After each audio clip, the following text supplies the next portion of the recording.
नमस्कार, प्रभा साक्षी पॉडकास्ट में आप सभी का स्वागत है। आज के इस पॉडकास्ट में बात करेंगे कि ट्रंप ने भले ही आर्ट ऑफ डील लिखी हो, लेकिन आर्ट ऑफ वॉर तो चीन का 2500 साल पुराना स्टाइल है। टैरिफ जंग से भारत की कैसे होगी मौज। तो आइए सुनते हैं आज के इस पॉडकास्ट को। लेकिन उससे पहले अगर आपने हमारे चैनल को सब्सक्राइब नहीं किया तो जरूर करें, ताकि आप रोज ऐसे ही इंटरेस्टिंग और जानकारीपूर्ण पॉडकास्ट सुन सकें। असली रोमांच तो खेल खेलने में है। इस बात की चिंता में ज्यादा समय नहीं बिताता कि मुझे क्या अलग करना चाहिए था या आगे क्या होने वाला है। ये बात डोनाल्ड ट्रंप ने अपनी किताब द आर्ट ऑफ डील में लिखी है। वैसे तो ये किताब 1987 में आई थी। ट्रंप का दावा है कि ये बाइबल के बाद सबसे पवित्र टेक्स्ट है, यानी जो कुछ द आर्ट ऑफ डील में लिखा है वो शाश्वत सत्य है और वो इस पर आंखें बंद करके भरोसा भी करते हैं और अपने समर्थकों को भी ऐसा करने के लिए कहते हैं। लेकिन अब इसमें सेंध लगती दिख रही है। ट्रंप को सोचने पर मजबूर होना पड़ा है। जिस चीन को उन्होंने टैरिफ से झुकाने की कोशिश की थी, वो तो पुष्पा के अल्लू अर्जुन की तरह झुकेगा नहीं स्टाइल अपना चुके हैं। अमेरिका को हराने के लिए चीन ने क्या प्लान बनाया। चीन ने पहले तो काउंटर टैरिफ लगाकर मुकाबला किया और फिर उसने अमेरिकी कंपनियों को परेशान करना शुरू कर दिया। चीन के एयरलाइन कंपनियों ने अमेरिकी कंपनी बोइंग के विमानों की डिलीवरी लेने से मना कर दिया है।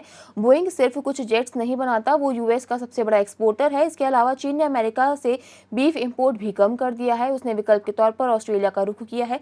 चीन और भी कई अमेरिकी कंपनियों पर शिकंजा कसने की तैयारी कर रहा है और इससे अमेरिका को 1000 करोड़ का नुकसान हो सकता है।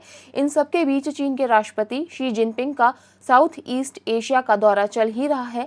टैरिफ वॉर के बीच वो अपने ट्रेडिशनल ट्रेड पार्टनर के साथ संबंध मजबूत करना चाहते हैं। इसी क्रम में वो 15 अप्रैल को मलेशिया पहुंचे और वहां उन्होंने कहा कि अमेरिका की तुलना में चीन ज्यादा भरोसेमंद सहयोगी है।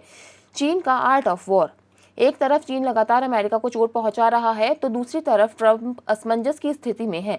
वो कभी टैरिफ लगाते हैं तो कभी टैरिफ हटाते हैं, कभी रियायत देते हैं। ट्रंप ने भले ही आर्ट ऑफ डील लिखी हो, लेकिन आर्ट ऑफ वॉर तो चीन ने ही लिखी थी, और वो भी 2500 साल पहले। ये सुन त्जू द्वारा लिखित युद्ध शास्त्र, युद्ध नीति, युद्ध दर्शन और रणनीति के बारे में लिखी गई एक 13 अध्याय की किताब है। ये जंग के साथ साथ दूसरी फील्ड में भी प्रासंगिक मानी जाती है। बहरहाल चीन के प्रतिकार और जवाबी कार्यवाही के बीच सबसे ज्यादा फायदा किसको होने वाला है, इस पर भी सभी की नजरें हैं। बोइंग रोकने से भारत को बम्पर फायदा।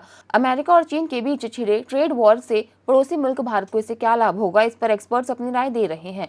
लेकिन फिलहाल बोइंग कंपनी के विमानों की डिलीवरी रोके जाने के बाद भारत को फायदा हो सकता है। टाइम्स ऑफ इंडिया की रिपोर्ट के मुताबिक ये उम्मीद लगाई जा रही है कि चीन का अमेरिका के खिलाफ जाकर फैसला करना भारत के लिए फायदे भरा हो सकता है। खासकर भारतीय एयरलाइंस को इससे काफी लाभ मिल सकता है। बोइंग कंपनी को लेकर लगी रोक के बाद ये उम्मीद और पक्का कर रही है। चीन द्वारा लगाई गई रोक के बाद बोइंग भारत को प्राथमिकता दे सकता है।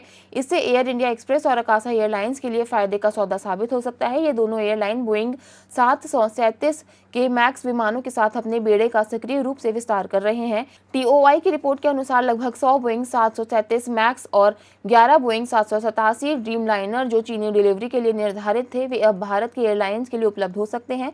चीन के पास है कई घातक हथियार। अमेरिकी राष्ट्रपति डोनाल्ड ट्रंप के ट्रेड वॉर के खिलाफ चीन के पास चलने के लिए एक और बहुत ताकतवर चाल है। वो ये है रेयर अर्थ मेटल्स, या ये कहें कि दुर्लभ खनिज। ये खनिज मोबाइल से लेकर मिसाइल तक की ताकत है। ट्रंप के टैरिफ हमलों के जवाब में चीन ने इन धातुओं को एक्सपोर्ट पर रोक लगा दी है।